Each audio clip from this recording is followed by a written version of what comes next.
I have it on good information that yung statement na ginawa ni ex-Congressman Saldico, na nagbintang siya na 100 billion, sinasabi niya na utos daw ng Pangulo na isingit sa BICAM. Your Honor and I both know that the 100 billion, and we went over, I know na, both of us went through the list independently or separately. And you and I agree na totoo yung listahan ng 100 billion. Talaga nasingit sa BICAM. But yung sinasabi ni Saldico na nag-deliver siya ng 25 billion representing the 25% commission di umano para kay Presidente, that I will attest na hindi totoo. Yun talaga absolutely untrue or false.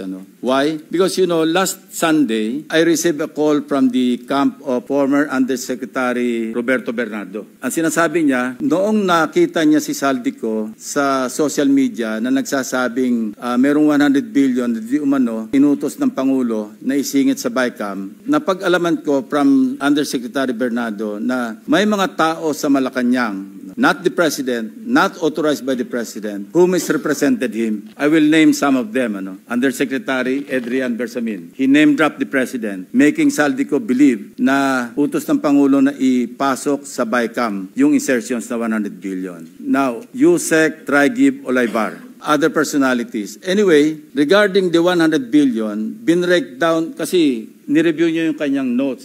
This is all related even to the appointment of Secretary Recto to be the Executive Secretary as he is now the acting. Ang sabi niya sa akin, hindi po totoo yan, Mr. Senator. Kasi ang breakdown ng 100 billion, 81 billion, yun yung na-assign sa DPWH. Yung 29 billion, other agencies. Hindi niya alam. Out of the 100 billion, yung sa 81 billion, 52 billion, siya ang personal na nag-handle. Ako po nag-handle nun. Nasa notes niya, ito yung kanyang table, binigyan niya ako ng kopya. 51.01, I think almost 52 billion. Anyway, so 52 billion, yun yung personal hinandle niya. And talagang sabi niya, naghatid ako ng pera as kickback. But not to the President, but to Yusek Olaybar.